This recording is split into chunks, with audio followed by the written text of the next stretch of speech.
Eu vim para a China em busca de ideias para o futuro. A minha primeira impressão é de que o país virou um grande laboratório de experimentação. Tudo se transformou completamente nos últimos 15 anos. E tecnologia e inovação tiveram um papel fundamental para isso.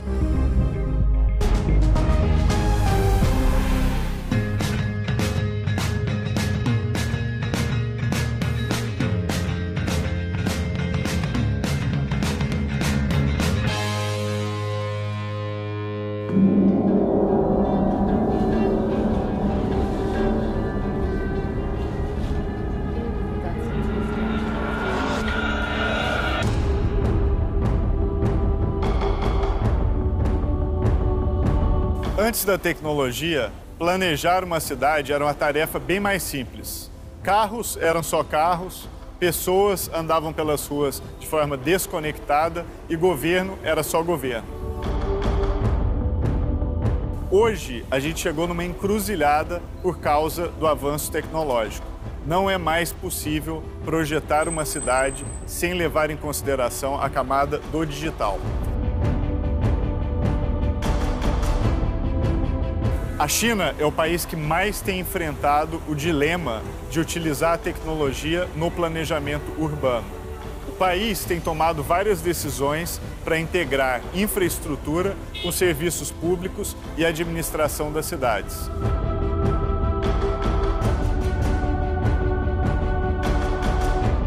Usar tecnologia nessas circunstâncias leva a grandes responsabilidades. É preciso que as escolhas sejam feitas de forma a gerar benefícios, proteger, inclusive, direitos dos cidadãos e criar um espaço urbano que seja cada vez mais amigável para a vida humana.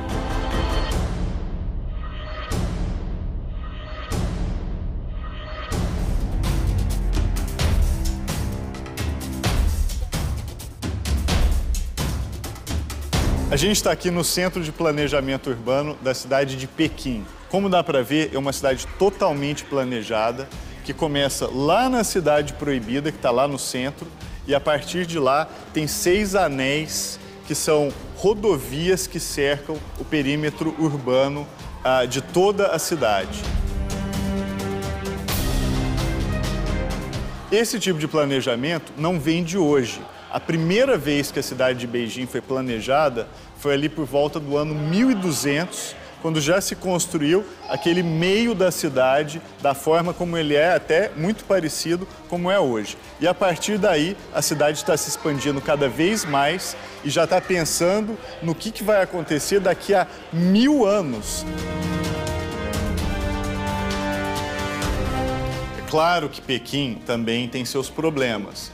Tanto o planejamento não evita que a cidade enfrente questões como poluição e também transporte urbano e moradia, que cada vez são mais difíceis de lidar, especialmente com tanta gente vivendo junto.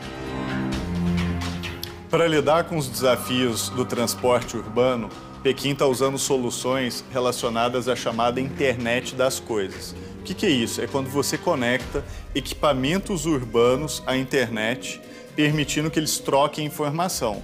No caso de Pequim, o plano é usar esse tipo de medida e tecnologia para conectar os ônibus da cidade. Então, os ônibus podem medir até a distância em que eles trafegam, para ter mais eficiência. E mais do que isso, se ele está passando num ponto e não tem ninguém para pegar o ônibus naquele momento, ele simplesmente pode continuar em frente, porque ele sabe, pelo celular das pessoas, que ali não tem nenhum passageiro esperando por ele. Então é esse tipo de medida que pode dar mais inteligência para o transporte público, transformando a cidade, na medida em que a gente planeja, em cidades mais eficientes.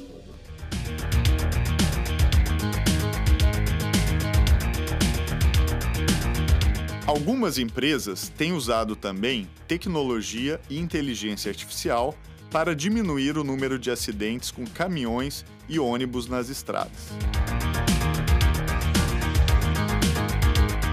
Mr. Wang, can you please tell us what is Road Defend and how is the company structured at the moment and its products? We are focused on the traffic safety. We use some AI technology and the big data technology to solve the traffic accident problem. We make the traffic more safety right now.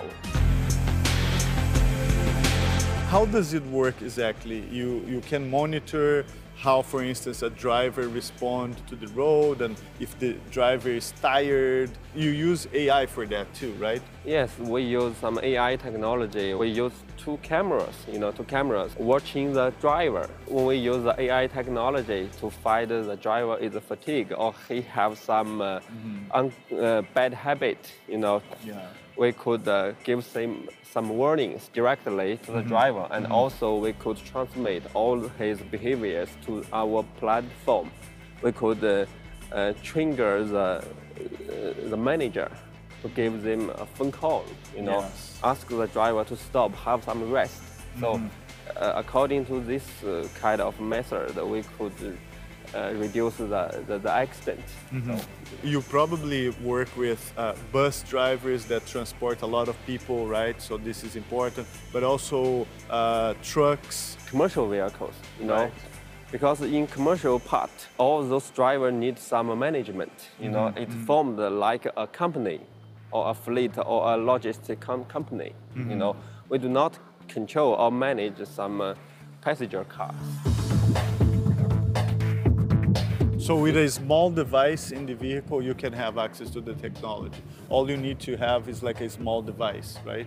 A CPU with a CMOS sensor, a camera sensor. And also, if you want to form a whole system, you may also need some 4G or 3G transport modules.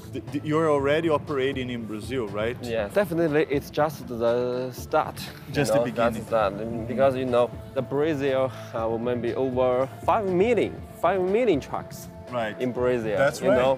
Yeah, that's a lot. We just have 5,000 customers there. I know. So it's a large market there. Every year, I think there are over 41,000 people died from the accident in Brazil. So it's also a great loss for your country. So I think our technology, our system could solve that problem. Yes. The autonomous driving is a long way. You need a lot of changes in the road for the laws, and also the cost of the trucks will rise a lot. Yes. But nowadays, with our technology, it's not very expensive, but we could save a lot of life. So it's the meaning of totally our product. We use our technology, our system to control the accident rate. We collect a lot of data of different fleet, different drivers. So we could make some mode for the insurance company. They could use our mode to develop some new products, insurance products. It's popular called UBI insurance, user behavior-based insurance. So it may be cheaper than your own insurance. So the customer will benefit from this new kind of insurance product. If I am going to take a bus, I probably would prefer to have a bus with your technology, right? Because yes, maybe. It's much safer, right? Yes. Um dos símbolos da inovação chinesa é o surgimento da chamada revolução do 5G. O que é isso? É a quinta geração de conectividade que chega pelo celular. Através do 5G, vai ser possível se conectar a velocidades muito maiores, chegando a mais de 20 megabits por segundo e com tempo de atraso entre a emissão da mensagem e a recepção muito menor. Isso é importante, por exemplo, para aplicações como carros autônomos. Um carro autônomo não pode se dar ao luxo de ter atraso entre receber um comando e executar aquele comando.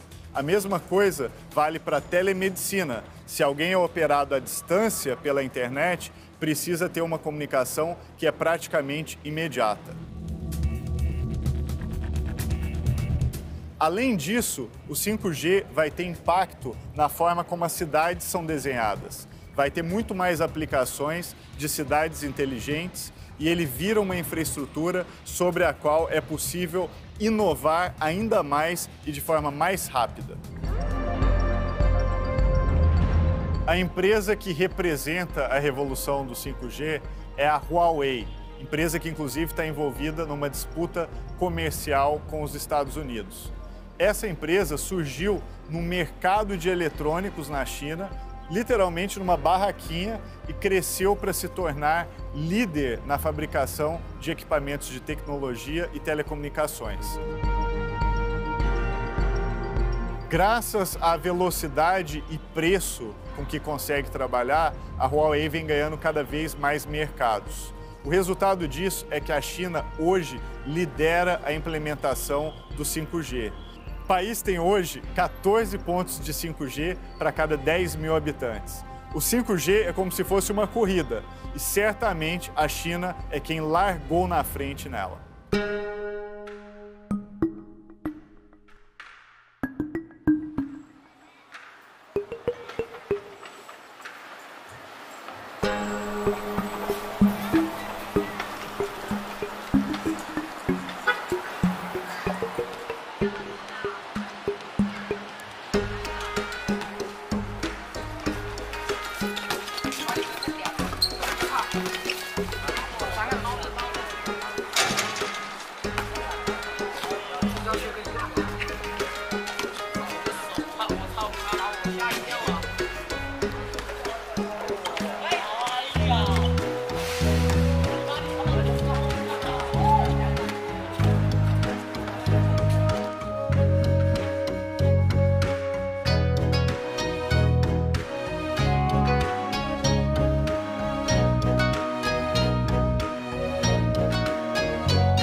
A história da China moderna passa aqui por esse lugar. Aqui é um mausoléu do Sun Yat-sen, considerado o fundador da China depois da queda das dinastias que governaram o país por milênios. Milhares de pessoas visitam o lugar todos os dias e ele é venerado não só na China continental, mas também em Taiwan. Essa escadaria tem 393 degraus, cada um representando 1 milhão de pessoas, que era a população da China em 1929. Subir lá é bem difícil, mas esse esforço representa exatamente o processo de modernização e a dificuldade que foi estabelecer um novo regime depois da queda do regime milenar das dinastias chinesas.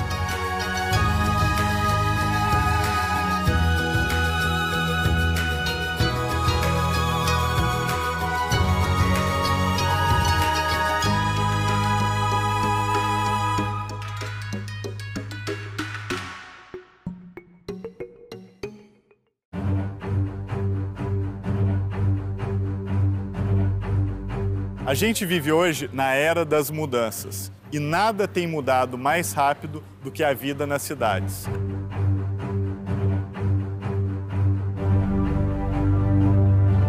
Aplicativos de transporte, economia compartilhada, nada disso existia até pouco tempo.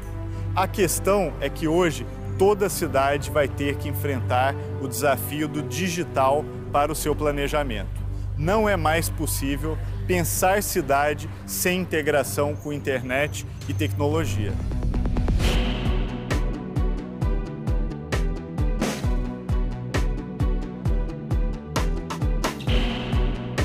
Welcome to College of Design and Innovation at the Tongji University. It's University C, a totally new scenario, how design can be an engine of innovation.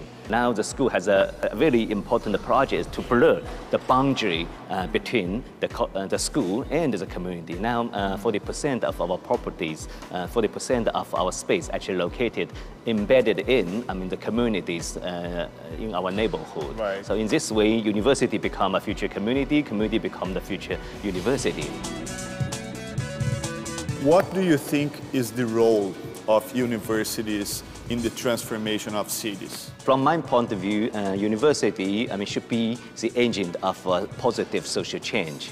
And we talk a lot about the university like a naval tower. Of course, education, research, and we generate knowledge. If you're a state-of-the-art university, it's a part of a job. And we can do all kinds of experiments inside of the university. So in some way, university can act a role as a lighthouse for the society. It needs to indicate what will be the future of this society.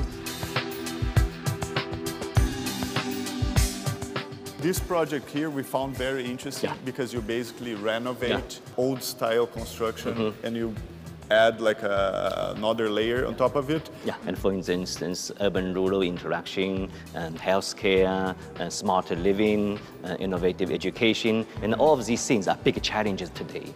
And for me, I think that the urbanization in the countryside, actually, they are so important for China's sustainable development. In 2007, I established a project called Design Harvests. For me, it's not the issue of better countryside or better city. You have to put them together. It's just like a Chinese philosophy of yin and yang. So how to promote the interaction and the exchange between urban and the rural, that's the key.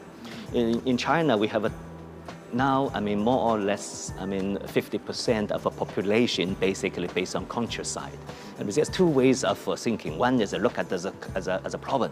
If it is a problem, then urbanization actually is the only solution. Why 50% of the population from countryside is a problem? It should be an opportunity of China. It's a uniqueness of China.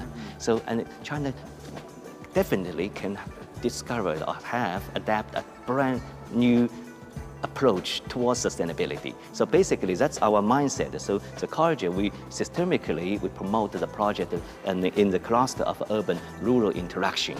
And actually, this project is one of the examples. But difference with a project in architecture and urban planning school, and in this project, we not only design the building, but also we design the content. We design the activity, we design the economies, we design the human interactions. So in this way, and there's a physical part, and then the social part, and they combine together to become a whole.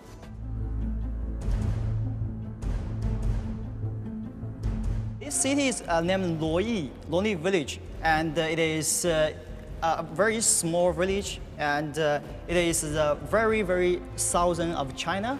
And we all know that it is very hot, and but the scenery there is very beautiful, fantastic. But yeah, for this village is that they have the scenery, and they have also many historical buildings and people, great men there. But the main problem is many tourists, not only the Chinese tourists, also the people from foreign countries, they just stay here like the 2 hours. So they can't, we want them to stay longer. So in that way, we can make them purchase or, bring more money to the local villagers. But, so after our research, we found that they don't know they're going to stay overnight. So yeah, so our team is going to do that. We're going to build, like the homestay. We're going to redesign the homestay with respecting the original houses, without destroying them. The precondition to bring them into the smarter or future is don't to ruin their original lifestyle. That's what our, the fundamental of our whole project. We needed to co-create. We needed to ask, what do you really want? That's what we really want also what I get. Because when we do design or we do some project, we just to design for one stakeholder, one group of stakeholder, like for the tourists or for the government. But this time I find we can do the things also for the local villagers. And when we bring we do the silk screening, the workshop, they are very, very willing to join us to do some, very beautiful and fantastic stuff.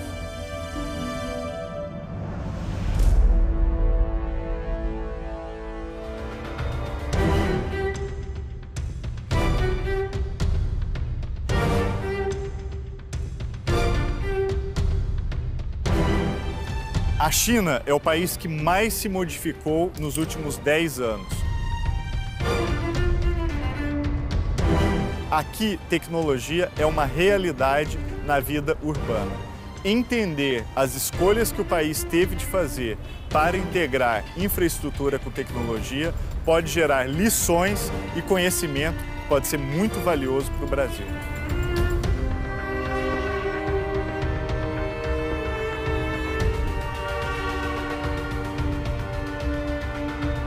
Muita gente no Brasil conhece a cidade de Beijing, que é a capital da China.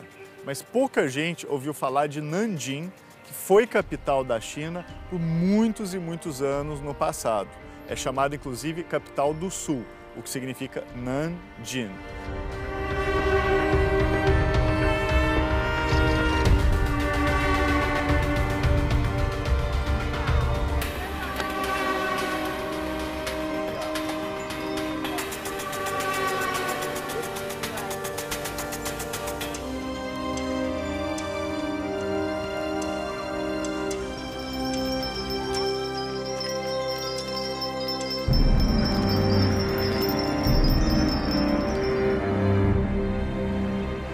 O lugar que eu estou agora é o templo Bao'an, que é considerado um dos berços da China.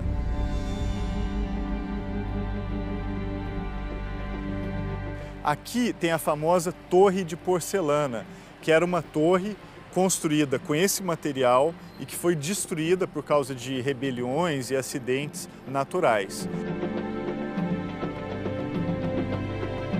Ela foi reconstruída recentemente de uma forma completamente sustentável e inteligente. Ela é um exemplo de como a China moderna se encontra com a China tradicional.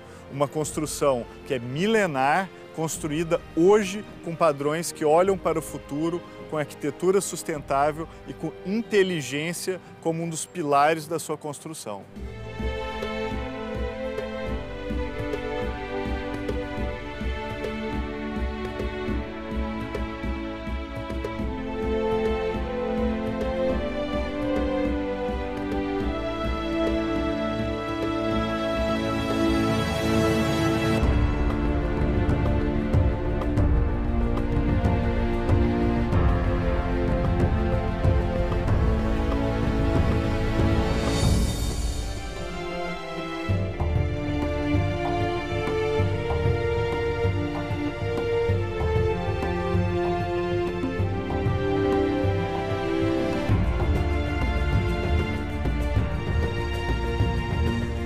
Uma das coisas que mais me impressionaram nesse lugar é a mistura entre passado, futuro, religião, tecnologia, tradição, modernidade.